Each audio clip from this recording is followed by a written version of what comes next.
pour soutenir le saint mouvement des Gilets jaunes. Voilà.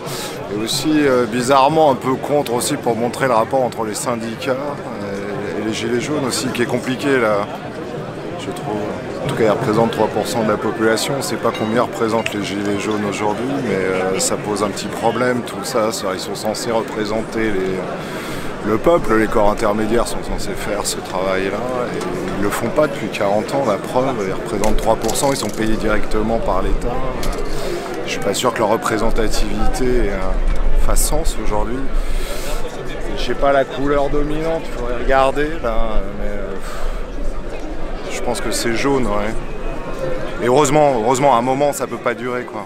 J'ai une idée très mitigée, je pense que les Black Blocs, en tout cas les antifas qu'on a vus au début des manifs, on les voit plus. J'ai l'impression que tu avais subi un peu les... Ils sont là. Ouais. On les voit moins. Le bloc, je sais pas quoi. Moi, je me demande, il y a deux visions. Soit c'est vraiment des suppléants de la police nationale, c'est-à-dire qu'ils font un travail que Castaner ne peut pas faire. C'est une vision un peu paranoïaque, un peu de la chose. Et ça pourrait, voilà, on s'allie. Et au lieu de parler des revendications qui sont saines et légitimes, voilà, on montre de la violence, c'est bien pour l'image. T'en sais quelque chose, c'est-à-dire que ça, c'est spectaculaire. Par contre, le RIC, c'est pas spectaculaire. Une baisse de la TVA, c'est pas très spectaculaire au final. C'est des choses de diffus. Donc, qu'est-ce qu'ils font là? Oui, on les a vus. Je sais pas si tu les as vus, mais moi, je les ai vus. Voilà, je les ai vus en action. Non, il y a de la testostérone. Je suis pas sûr que ce soit très intelligent politiquement. Après, certains sont dans des voies activistes. C'est pas la mienne, en tout cas. C'est-à-dire que je peux comprendre que certains jeunes, principalement, veulent rentrer dans un système de violence ou subissent une violence aussi qui est telle que tu peux plus l'exprimer autrement par la violence.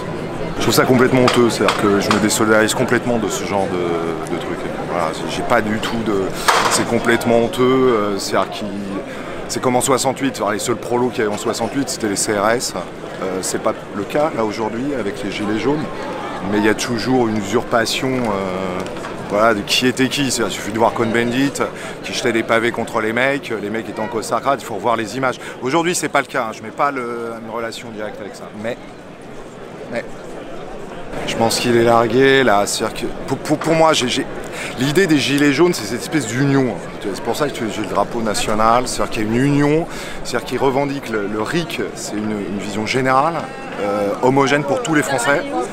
La TVA est payée par tous, plus par les pauvres que par les riches. C'est ces revendications qui sont extrêmement saines et qui sont homogènes, qui lient la nation. Macron a divisé pour moi. C'est-à-dire qu'il a opposé les actifs aux retraités.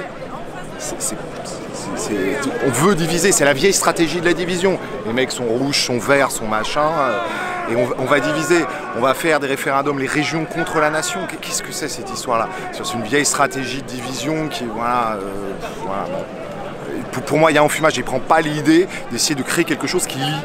Il veut rediviser. C'est stupide. On a une nation qui est déjà horriblement divisée. Et qu'est-ce qu'on va rajouter? Des subdivisions, pensant à des égalitarismes derrière, alors qu'au contraire, Donc je pense qu'il n'a pas pris l'ampleur du problème. Il n'y a aucune de ces propositions qui est universelle, c'est-à-dire qui te touche, quel que soit ton clan, quel que soit ton type. Merci. Ben, merci, bon courage. Merci.